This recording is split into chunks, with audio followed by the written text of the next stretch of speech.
اللہ تعالیٰ ارشاد فرماتا ہے وَنَحْشُرُهُ يَوْمَ الْقِيَامَةِ أَعْمَى، ہم قیامت کے دن اسے اندھا کر کے اٹھائیں گے۔ اب وہ شخص جو دنیا میں آنکھوں والا تھا لیکن اللہ کے احکام کو نہ مانا اور قرآن سے منہ موڑ کے بیٹھا رہا، اعمال صالحہ نہ کیے، برائی کی طرف چلتا رہا، گناہوں کی وادیوں میں بھٹکتا رہا، زندگی اللہ اس کے رسول کی مخالفت میں گزار دی، اللہ فرماتا جب ہم اس کو دنیا کے اندر کوئی کسی قسم کی معیشت میں وہ برکت نہ دیں گے، دنیا کے معاملات تو گزر جائیں گے، قیامت میں جب وہ اٹھے گا تو آنکھ والا نہ ہوگا، اندھا ہو کے ہم اسے اٹھائیں گے۔ قال اب وہ کہے گا ربی لما حشرتنی اعمی، یا اللہ تو نے مجھے اندھا کیوں کیا، وقد کنت بصیرا، میری تو آنکھیں تھی، مجھے تو نظر آتا تھا، آج میں اندھا ہوں۔ قال رب قدوس فرمائے گا کذالک اتتک آیاتنا، تیرے پاس ہماری آیتیں بھی تو آئی تھیں، فنسیتھا، تو ہماری آیتوں کو بلا بیٹھا، تو نے ہماری آیتوں کو اہمیت ہی نہ دی، ہمارے حکم کو تم نے سینے سے لگایا ہی نہیں، ہماری باتوں کو مانا ہی نہیں۔ اللہ فرماتا ہے وَكَذَلِكَ الْيَوْمَ تُنْسَى، جیسے تو دنیا میں ہمیں بھول گیا آج ہم بھی تمہیں بھول گئے، ہم بھی تیری کوئی خبر نہیں رکھتے، جب تو نے دنیا میں ہماری خبر نہ رکھی نہ ہمیں دنیا میں یاد رکھا۔ اللہ تعالیٰ آیت نمبر 127 میں ارشاد فرماتا ہے وَكَذَلِكَ نَجْزِي مَنْ أَسْرَفَ، ہم ایسے ہی بدلہ دیں گے جو حد سے بڑھنے والا ہے۔ وَلَمْ يُؤْمِنْ، اللہ رب العزت فرماتا ہے جو ایمان نہ لائے بِآیاتِ رَبِّهِ، اپنے رب کی آیات پر، وَلَعَذَابُ الْآخِرَةِ أَشَدُّ، ان کے لیے سخت ترین عذاب سب سے زیادہ، وَأَبْقَى، اور دیر پا۔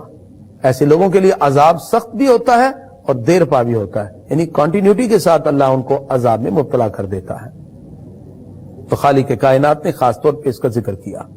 آیت نمبر 130 میں اللہ تعالیٰ نے نماز کے کچھ اوقات کا ذکر کیا اشارتاً۔ اللہ رب العزت ارشاد فرماتا ہے فَاصْبِرْ عَلَىٰ مَا يَقُولُونَ، آپ صبر کرو جو کچھ وہ کہتے ہیں، وَسَبِّحْ بِحَمْدِ رَبِّكَ قَبْلَ طُلُوعِ الشَّمْسِ، سورج کو طلوع ہونے سے پہلے پہلے اللہ کی پاکی بیان کرو۔ تو سورج طلوع ہونے سے پہلے جو اللہ کی پاکی بیان کی جاتی ہے، ناظرین سے مراد فجر کی نماز ہے۔ اس لیے فجر کی بڑی تاکید کی۔ آقا علیہ الصلوۃ والسلام فرماتے ہیں جب کوئی بندہ سوتا ہے تو شیطان اس کے سر پہ 3 گرا لگا دیتا ہے، 3 نوٹ اس کے سر پہ لگ گئے، 3 گرا۔ فرمایا جب وہ اٹھے اور تعوذ پڑھے یا دعا پڑھ لے، تو جب دعا پڑھ لیتا ہے تو اللہ تعالیٰ اعوذ باللہ یا دعا پڑھنے کی وجہ سے ایک گرا کھول دیتا ہے۔ الحمدللہ الذی احیانی بعد ما اماتنی والیہ النشور۔ فرمایا جس وقت وہ وضو کرتا ہے دوسری گرا بھی کھل جاتی ہے، جب وہ نماز کے لیے اللہ اکبر کہتا ہے تیسری گرا بھی کھل جاتی ہے۔ طیب النفس، پاکیزہ روح اور جسم کے ساتھ اس کا دن کا آغاز ہوتا ہے۔ تو اس لیے فرمایا کہ سب سے پہلے سورج طلوع ہونے سے پہلے پہلے میری پاکی بولو، وقبل غروبہا، اور ڈوبنے سے پہلے۔ ڈوبنے سے پہلے اس سے مراد عصر اور ظہر کی نمازیں ہیں۔ عصر اور ظہر یہ سورج ڈوبنے سے پہلے پہلے ہیں۔ اللہ تعالیٰ نے ارشاد فرمایا وَمِنْ أَنَاءِ اللَّيْلِ، اور رات کی گھڑیوں میں فَسَبِّحْ، میری پاکی بولو۔ اور رات کی گھڑیوں سے مراد یعنی مغرب اور عشاء، جب سورج غروب ہو جاتا ہے اس وقت رات شروع ہو جاتی ہے، اور فرمایا میری پاکی کو بیان کرو۔ خالق کائنات نے خاص طور پر تاکید کے ساتھ ارشاد فرمایا وَأَطْرَافَ النَّهَارِ لَعَلَّكَ تَرْضَىٰ، اور دن کے کناروں پر اس امید پر کہ تم راضی ہو، یعنی فجر اور مغرب کی نمازیں یہ دونوں دن کے کنارے پر ہیں، یہ نہایت ہی اہم ہے۔ اور اس کے درمیان جو عصر کی نماز ہے اس کے لیے الگ سے حکم آیا۔ اللہ رب العزت فرماتا ہے حافظوا علی الصلوات، نماز کی حفاظت کرو، والصلاۃ الوسطی، بالخصوص درمیانی نماز، اور اس سے مراد عصر کی نماز ہے۔ اللہ رب العزت یہ بھی ارشاد فرماتا ہے وَأْمُرْ أَهْلَكَ بِالصَّلَاةِ، اپنے گھر والوں کو نماز کا حکم دو، وَاسْتَبِرْ عَلَيْهَا، اور اس پہ ثابت قدم رہو، اور میں ہم تمہیں بھی رزق دیتے ہیں ان کو بھی رزق دیں گے۔ اللہ تعالیٰ نے آیت نمبر 135 سورہ طٰہٰ میں ارشاد فرمایا تم فرماؤ سب راہ دیکھ رہے ہیں تم بھی راہ دیکھو، تو اب جان جاؤ کہ کون ہے جو سیدھی راستے جانے والے ہیں اور کس کو اللہ نے خاص طور پر ہدایت عطا فرمائی۔ اللہ رب العزت نے اسی طرح 17واں پارہ سورہ انبیاء، سورہ انبیاء مکی ہے، اس میں 7 رکوع ہیں، 112 آیات ہیں۔ اس میں اللہ تعالیٰ نے کچھ قیامت کے احوال کا ذکر کیا۔ ناظرین جو ہمارے فنڈامنٹل بلیو ہیں، توحید، رسالت، ملائکہ، آسمانی کتابیں، اس میں آخری تصور آخرت ہے، اور اسلام ہمیں قیامت کے بارے میں اور آخرت کے بارے میں خاص طور پہ کچھ تصورات دیتا ہے۔ نبی کریم صلی اللہ علیہ وسلم ارشاد فرماتے ہیں قبر کی زیارت کیا کرو، اس سے تمہیں آخرت کی یاد آتی ہے، یعنی اپنی موت اور اپنے قبر کے احوال بھی یاد آتے ہیں۔ تو اللہ تعالیٰ نے سورہ انبیاء اس کی سب سے پہلی آیت میں ارشاد فرمایا اقترب للناس، قریب ہو گیا لوگوں کے، حسابہم، ان کا حساب، وہم فی غفلۃ موردون، اور وہ غفلت میں اپنی زندگی گزار رہے ہیں۔ یعنی لوگوں کا حساب قریب ہے، اللہ کی بارگاہ میں انہوں نے حاضر ہونا ہی ہونا ہے۔ اقترب للناس حسابہم، لوگوں کے قریب ان کا حساب ہو گیا اور وہ غفلت میں پڑے ہیں۔ اللہ تعالیٰ ارشاد فرماتا ہے کچھ لوگ کھیل کود میں پڑے ہیں۔ رب قدوس نے خاص طور پہ ارشاد فرمایا کہ تمہیں چاہیے ان آیات بینات میں کہ آخرت کی طرف بھی توجہ کرو، اللہ رب العزت کی ان باتوں کو دل سے تسلیم کرو۔ پروردگار نے اس سے اگلی آیات بینات کے اندر واضح طور پر اپنی عظمتوں کا ذکر کیا اور فرمایا میں تمہاری ہر بات کو سننے والا بھی ہوں اور جاننے والا بھی ہوں۔ رب قدوس ارشاد فرماتا فَاسْأَلُوا أَهْلَ ذِكْرِ إِن كُنتُمْ لَا تَعْلَمُونَ، آیت نمبر 7۔ اللہ تعالیٰ ارشاد فرماتا ہے تم سوال کرو اگر تمہارے پاس علم نہیں، اور تم پوچھو گے تو تمہیں پتا چلے گا پہلی قوموں کے ساتھ کیا حال ہوا اور علم کی باتیں۔ ناظرین اس آیت سے پتا چلا کہ لازم ہے لوگوں پر کہ وہ دین کے مسائل خود دریافت کریں۔ بعض لوگ کچھ غیر شرعی عمل کرنے کے بعد کہتے ہیں کہ ہمیں پتا نہیں تھا، تو یہ علم رکھنا ہر بندے پر لازم ہے جو دارالاسلام میں رہتا ہے۔ تو لہذا اللہ تعالیٰ فرماتا فَاسْأَلُوا أَهْلَ الذِّكْرِ، اہل علم سے پوچھو اگر تمہارے پاس علم نہیں۔ لہذا ہر بات کو، ہر چیز کو سیکھنا جو کم از کم ہماری زندگی کی اسلام کے لحاظ سے بنیادی باتیں ہیں وہ ہم پر لازم اور ضروری ہے۔ خالق کائنات نے ان آیات بینات میں کچھ سابقہ قوم کے احوال بھی ذکر کیے، اور اللہ تعالیٰ حق اور باطل کے بارے میں بھی ارشاد فرماتا ہے کہ حق ہمیشہ باقی رہنے والا ہے اور باطل مٹ جاتا ہے، آیت نمبر 18 میں۔ اللہ رب العزت نے کچھ اپنی قدرت کا ذکر کیا اور فرمایا وَلَهُ مَنْ فِي السَّمَاوَاتِ وَالْأَرْضِ، اسی کا ہے جو کچھ آسمان اور زمین میں ہے، اسی کے ہیں جتنے آسمان اور زمین میں ہے، اور جو کچھ بھی ہے اس سب کا خالق و مالک اللہ ہے۔ کچھ لوگوں نے پروردگار کے علاوہ کسی اور کو بھی اپنا خدا مانا اور معبود مانا، تو اللہ تعالیٰ ارشاد فرماتا ہے اَمِ اتَّخَذُوا آلِهَةً، انہوں نے کچھ خدا بنا لی ہے من الارض، زمین میں، ہم ینشرون، اور کچھ پیدا کرتے ہیں، نعوذ باللہ، یعنی زمین میں سے کچھ خدا بنا لیے، کچھ درخت کو خدا بنا کے بیٹھے ہیں، کچھ سورج کو، کچھ چاند کو، اور کسی نے 3 خدا بنائے، کسی نے 2 بنائے۔ اللہ تعالیٰ فرماتا ہے نہ وہ 3 میں ہے نہ 2 میں ہے، اللہ عیسیٰ روح القدس کوئی نہیں، برہما وشنو شیو کوئی نہیں، آہرمن یزداں مجوسی کہتے ہیں 2 ہیں، ایک نیکی کا ایک برائی کا خدا کوئی نہیں، فرمایا اللہ تو ایک ہے۔ اللہ رب العزت نے یہاں ایک عقلی دلیل دی، ظاہری بات ہے لاجیکل ریفرنسز سے عقل کے مطابق انسان کی بہت سی چیزیں سمجھ آتی ہیں۔ پروردگار ارشاد فرماتا ہے لَوْ كَانَ فِيهِمَا آلِهَةٌ إِلَّا اللَّهُ لَفَسَدَتَا، اگر زمین و آسمان میں اللہ کے سوا 2 خدا ہوتے تو سارا نظام ہی خراب ہو جاتا۔ ایک خدا کہتا ہے میں نے اس کو امیر رکھنا ہے، دوسرا کہتا ہے میں نے اس کو غریب کرنا ہے، ایک کہتا ہے میں نے سورہ مشرق سے نکالنا ہے، ایک کہتا ہے میں نے مغرب سے نکالنا ہے، لَفَسَدَتَا، سارا نظام ہی بگڑ جاتا۔ اللہ تعالیٰ فرماتا فسبحان اللہ رب العرش، وہ پاک ہے جو عرش کا رب ہے، اما یصفون، ہر اس بات سے جس کو تم کسی نہ کسی طرح اللہ کی طرف منسوب کرتے ہو۔ پروردگار ارشاد فرماتا کچھ دلائل تو لے کے آؤ، یہ جو تم نے نعوذ باللہ اللہ کی طرف چیزیں منسوب کی ہیں کوئی بات تو لے کے آؤ، کیا تمہارے پاس کوئی ایسی بات ہے؟ نعوذ باللہ قطعاً اللہ رب نے فرماتا ہے کہ رب قدوس کی طرف ان چیزوں کو منسوب نہ کرو۔ خالق کائنات نے ارشاد فرمایا وَهُوَ الَّذِي خَلَقَ اللَّيْلَ وَالنَّهَارِ، وہی ذات ہے جس نے بنائے رات اور دن، وَالشَّمْسَ وَالْقَمَرَ، سورج اور چاند، كُلٌّ فِي فَلَكٍ يَسْبَحُونَ، سارے کے سارے ایک دائرے میں گھوم رہے ہیں۔ یہ بھی اللہ رب العزت کی قدرت کا بیان ہے۔ اللہ تعالیٰ فرماتا کہ میری قدرت کو دیکھو کہ میں نے زمین آسمان سورج چاند بنائے، سارے اپنے دائرے میں تیر رہے ہیں، کبھی نہیں ہوا کہ کوئی چیز جو ہے وہ لیٹ ہوگی ہو۔ کیسا ڈسپلن کا نظام ہے، اور زندگی بھی ڈسپلن سے چلتی ہے۔ یہ اللہ تعالیٰ کی قدرتیں ہمارے لیے پریکٹیکل لائف میں بھی ان چیزوں کو ثابت کرتی ہے کہ اگر یہ کائنات کا نظام ایک ڈسپلن میں چل رہا ہے تو ہماری لائف بھی ڈسپلن میں ہونی چاہیے۔ کبھی نہیں ہوا کہ سورج 2 منٹ لیٹ ہو گیا یا چاند 4 منٹ پہلے آ گیا، ہر ایک اپنے اپنے مدار میں کلٌ فی فلک یسبحون، ایک گھیرے کے اندر تیر رہے ہیں۔ اللہ رب العزت ارشاد فرماتا ہے خلق الانسان من عجل، انسان جلد باز بنایا گیا ہے. آیت نمبر 27. یہ بھی کہ انسان کی عادت ہے کہ کسی بھی کام میں جلد بازی. فرمایا انسان جلد بازی کرتا ہے، حالانکہ نہیں. فلا تستعجلون، جلد بازی نہ کرو. ہر کام ایک وقت مقررہ پر ہے، اور وقت مقررہ پر ہی ہر انسان کو اس کی عظمت سے متصف کر دیا جائے گا. اس لیے رب قدوس نے خاص طور پر ان آیات بینات میں بھی اس بات کا ذکر فرما دیا.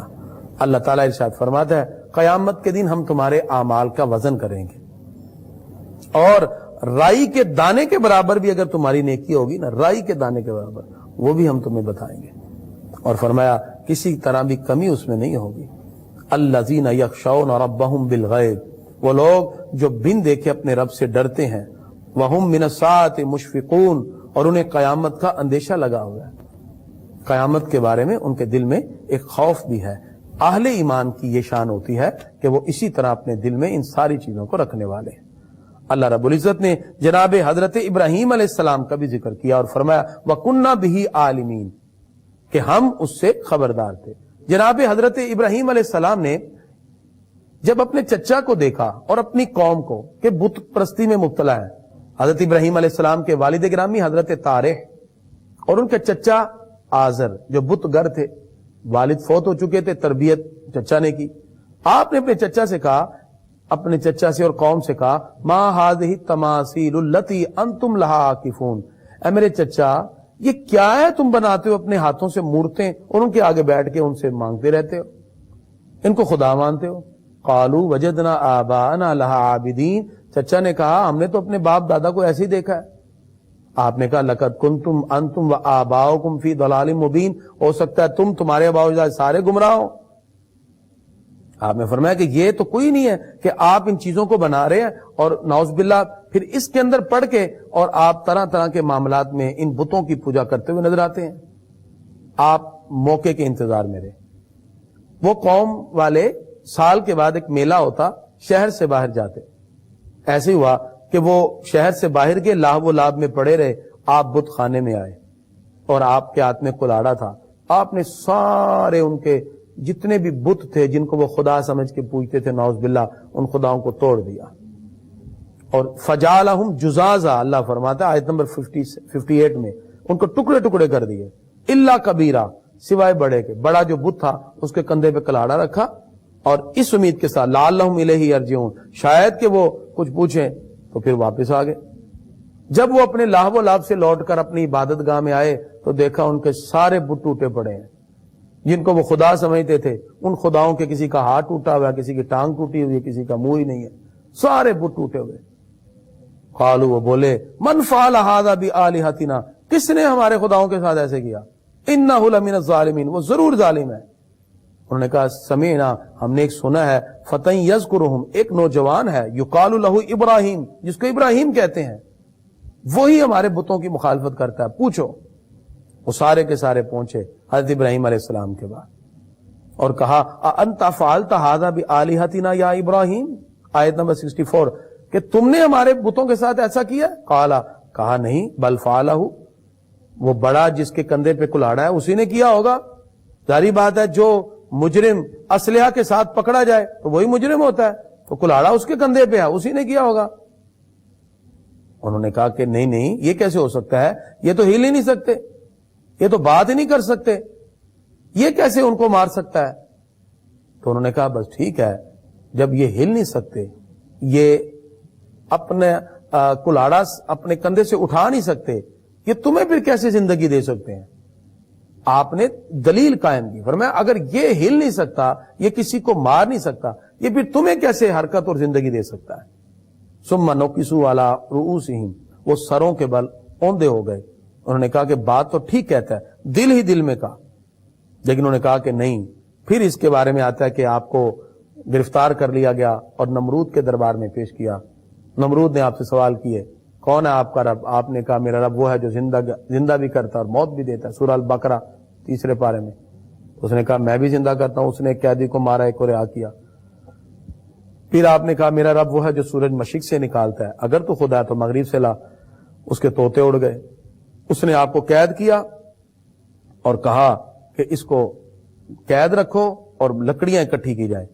نمرود اور اس کی قوم نے ابراہیم علیہ السلام کو جلانے کی کوشش کی، ایک مکان میں قید کیا، 1 مہینہ تک اعلان کر دیا جتنی لکڑی ہو سکتی ہے اکٹھی کرو، آگ جلائی، اتنی تیز آگ تھی اس کی تپش سے ہوا میں جو پرندے اڑ کے جاتے وہ بھی گر جاتے، اور سب حشرات الارض پریشان تھے سوائے اس چھپکلی کے بارے میں آتا ہے کہ یہ پھونکے مار رہی تھی اس کو اور اونچا کرنے کے لیے، اس لیے حضرت عائشہ صدیقہ رضی اللہ تعالیٰ عنہ سے کسی نے پوچھا کہ آپ نے گھر میں نیزہ رکھا ہوا ہے؟ نیزہ تو جنگ کے لیے ہے، فرمایا اس لیے یہ جو چھپکلی ہے نا، بعد میں گرگٹ کہا کہ ہم اس کو مارتے ہیں، کیونکہ سرکار نے فرمایا تھا کہ سارے اس وقت پریشان تھے، ابراہیم علیہ السلام کو آگ میں ڈالا جا رہا ہے، یہ پھونکے مار کے اس کو تیز کر رہی تھی، اس کو مارو ثواب ملتا ہے، تو وہ پھونکے مار رہی تھی۔ حضرت ابراہیم علیہ السلام، اب مسئلہ یہ پیش آیا کہ آگ میں کون ڈالے گا؟ حضرت ابراہیم علیہ السلام کو جیسے گلیل ہوتی ہے ایک گوفن میں بٹھایا باندھ کے اور اس کو گھمایا کہ یار بڑا کوئی قریب جاتا تو وہ جل جاتا، کہ ابراہیم علیہ السلام کو اس میں ڈالنے کے لیے گوفن منگوائی بہت بڑی گلیل نما، جیسے گلیل میں ایک چھوٹا سا پتھر رکھ کے مارا جاتا ہے، تو وہ بڑی گلیل تھی، اس میں آپ کے ہاتھ باندھ دیے اور آپ کو بٹھا کے اس کو گھمایا۔ جس وقت آپ کو اس انداز میں گھما کے پھینکنے لگے تو جبریل امین علیہ السلام آ گئے اور کہا پیارے ابراہیم آپ رب سے دعا تو کریں۔ جناب ابراہیم علیہ السلام کا توکل دیکھیں اور اللہ کی ذات پر بھروسہ دیکھیں، کہا میرا رب مجھ سے زیادہ میرے حال کو جاننے والا ہے، حسبنا اللہ و نعم الوکیل، یہ آپ کی زبان پہ تھا۔ ناظرین یہ وظیفہ آپ بھی پڑھا کریں، حسبنا اللہ و نعم الوکیل، دنیا کی ساری پریشانیاں دور ہوں گی، یہی زبان پہ تھا، حسبنا اللہ و نعم الوکیل، میرے لیے میرے اللہ ہی کافی ہے۔ وہ کتنا اچھا کارساز ہے، جیسے ہی آپ کو گھما کے ڈالا اللہ فرماتا ہے ہم نے حکم دیا، جب انہوں نے کہا کہ ہم نے آگ میں ڈالنا ہے، قالوا حرقوا، ان کو جلا دو، وانصروا آلہتکم، اپنے خداؤں کی مدد کرو، اللہ فرماتا قلنا یا نار کونی بردا وسلاما علی ابراہیم، جیسے ابراہیم علیہ السلام آگ میں جلوہ فرما ہوئے، اللہ فرماتا ہم نے حکم دیا آگ میرے پیارے ابراہیم پہ ٹھنڈی ہو جا، اور اتنی بھی ٹھنڈی نہ ہونا کہ سردی لگے، بلکہ سلام علی ابراہیم، ابراہیم علیہ السلام پر سلامتی والی ہو جائے۔ رسیاں ساری جل گئی، ابراہیم علیہ السلام آگ میں جلوہ فرما ہے۔ پھر جناب حضرت ابراہیم علیہ السلام جب آپ نے دیکھا یہ قوم ماننے کے لیے تیار نہیں، پھر آپ نے وہاں سے کوچ کیا۔ اللہ تعالیٰ ارشاد فرماتا آیت نمبر 71 میں 71 وَنَجَّيْنَاهُ وَلُوطًا إِلَى الْأَرْضِ الَّتِي، اور ہم نے لوط کو اور جناب ابراہیم علیہ السلام کو اس زمین کی طرف ہم نے ان کو منتقل کر دیا، بارکنا فیہا للعالمین، جس میں ہم نے برکتیں ہی برکتیں رکھی ہیں۔ لہذا آپ عراق سے روانہ ہوئے اور پھر اس زمین یعنی ملک شام کی طرف پہنچے۔ اللہ تعالیٰ نے وہاں آپ کو بیٹے کی نعمت عطا فرمائی، وَوَهَبْنَا لَهُ اسحاق، اللہ نے اسحاق علیہ السلام ان کو عطا کیے، وَيَعْقُوبَ، اور پھر یعقوب علیہ السلام ان کو عطا کیے جو حضرت ابراہیم علیہ السلام کے پوتے تھے۔ خالق کائنات نے اس لیے ارشاد فرمایا انہی آیات بینات میں کہ نماز قائم کیجیے اور زکات دیجیے، اور حضرت لوط علیہ السلام کے بارے میں ارشاد فرمایا، حضرت جناب لوط علیہ السلام کے بارے میں آیت نمبر 74 میں فرمایا وَلُوطًا آتَيْنَاهُ حُکْمًا وَعِلْمًا، ہم نے لوط علیہ السلام کو حکومت اور علم عطا کیا۔ ناظرین جناب حضرت لوط علیہ السلام آپ کو بھی پروردگار نے عظمت دی، اور اسی طرح حضرت ابراہیم علیہ السلام کے ساتھ دین کے اندر یہ ان کے خاص طور پہ ممید و معاون بنے۔ حضرت ابراہیم علیہ السلام نے مقام فلسطین میں پھر نزول فرمایا۔ اسی طرح اللہ تعالیٰ نے جناب حضرت نوح علیہ السلام کا ذکر کیا۔ نوح علیہ السلام جس وقت مسلسل اپنے قوم کے لیے آپ کچھ نہ کچھ ان کے لیے منتقل کرتے ہیں، نوح علیہ السلام کو پروردگار نے عظمت عطا کی، ان کی قوم تباہ ہوئی، اللہ نے ان کو بچا لیا۔ حضرت داؤد علیہ السلام اور سلیمان علیہ السلام کا بھی ذکر ہوا۔ جناب حضرت سلیمان علیہ السلام اور داؤد علیہ السلام دونوں ہی اللہ کے نبی ہیں، لیکن اللہ تعالیٰ نے جناب حضرت سلیمان علیہ السلام کو بڑی فراست عطا کی۔ ایک معاملہ پیش آیا، اور معاملہ یہ تھا کہ کچھ بکریاں تھیں، وہ اسی کے کھیت میں چلی گئیں اور جا کے ان کی کھیتی کھا لی۔ اب معاملہ کیسے حل ہو؟ پہلے یہ معاملہ حضرت داؤد علیہ السلام کے سامنے پیش ہوا، آپ نے کہا کہ اس کی قیمت کتنی ہے؟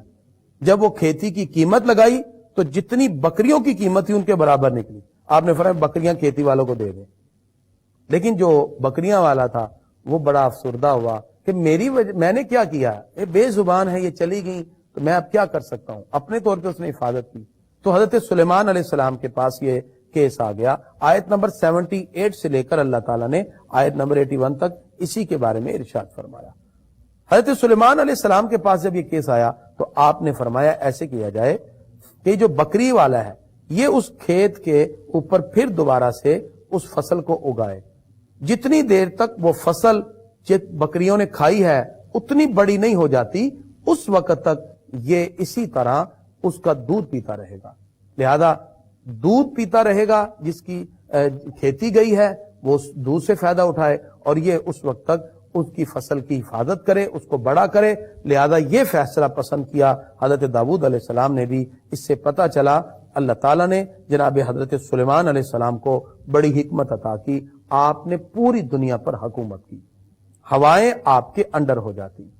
پروردگار نے آپ کو یہ عظمت عطا کی. پروردگار ارشاد فرماتا ہے وَأَيُّوبَ إِذْ نَادَى رَبَّهُ أَنِّي مَسَّنِيَ الضُّرُّ. جناب حضرت ایوب علیہ السلام، ان کو بھی تکلیف لاحق ہوئی. اللہ تعالیٰ نے خاص طور پہ ان کا ذکر کیا. حضرت ایوب علیہ السلام حضرت اسحاق علیہ السلام کی اولاد میں سے ہیں. اللہ نے بڑی نعمتیں عطا کی. آپ کے پاس ہزارہ اونٹ، بکریاں، کھیتیاں، باغات، لیکن اللہ کی آزمائش بھی ہے. اللہ تعالیٰ نے پھر آپ کو تکلیف میں ڈال دیا. آپ بیمار ہو گئے، جسم شریف میں آبلے پڑ گئے، بدن مبارک آپ کا زخموں سے بھر گیا. لیکن پھر پروردگار آپ نے صبر کتنا کیا. آپ کی بیوی نے ایک مرتبہ کہا دعا تو کریں. آپ نے اپنی زوجہ سے کہا جو اللہ نے مجھے نعمتیں دی وہ کتنا عرصہ رہی. انہوں نے ٹوٹل کر کے بتایا کہ 80 سال. فرمایا بیماری کو کتنا عرصہ ہوا؟ کہا جی 18 سال.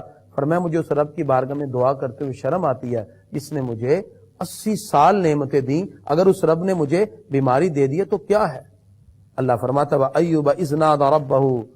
ایوب علیہ السلام نے پکارا تو پروردگار نے ان کو تکلیف سے نجات دی، اور آپ کو حکم ہوا کہ اپنا پاؤں ماریے تو چشمہ پانی کا ابل پڑا. آپ نے غسل کیا تو ساری کی ساری بیماری گئیں.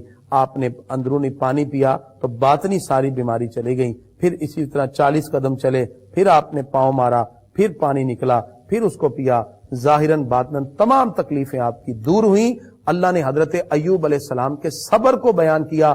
اب قیامت تک کے لیے جب بھی کسی کو تکلیف آتی ہے ایوب علیہ السلام کے صبر کو اپنے سامنے رکھتا ہے. تو یہ صبر کو اپنانا چاہیے تکلیف جیسی بھی ہو. پھر اللہ تعالیٰ ارشاد فرماتا ہے اسماعیل علیہ السلام کا ذکر کیجئے، ادریس علیہ السلام کا، ذوالکفل کا ذکر کیجئے. یہ سارے کے سارے صبر والے تھے. تو حضرت جناب یونس علیہ السلام کا ذکر ہوا. یونس علیہ السلام اللہ رب العزت نے آیت نمبر 87 میں ان کا ذکر کیا ہے کہ اللہ کی طرف سے ابھی حکم نہ ہوا تھا لیکن وہ ہجرت کر جاتے ہیں. جب ہجرت کر گئے تو پھر مچھلی کے پیٹ میں گئے، مچھلی کے پیٹ سے پکارے لا الہ الا انت سبحانک انی کنت من الظالمین. پھر اللہ کے حکم سے ان کو مچھلی نے نگل دیا اور وہ زمین پر تشریف لائے. اس لیے کہ بھی اللہ کا حکم نہ ہوا تھا. حضرت یونس بن متا وہاں سے گئے، اللہ تعالیٰ نے ان کو اس عتاب میں مبتلا کیا. جناب زکریا علیہ السلام کا ذکر کیا. زکریا علیہ السلام نے دعا کی اللہ مجھے تنہا نہ کیجیے. اللہ نے ان کو اولاد عطا کی. پروردگار نے بڑھاپے میں ان کو اولاد عطا کی. اس طرح سورہ انبیاء 17واں پارہ 6 رکوع اور 93 آیت تک ہم نے مکمل کیا، جس میں اللہ رب العزت نے انبیاء کرام کا ذکر کیا. پروردگار ہم سب کو اس پہ عمل کی توفیق عطا فرمائے.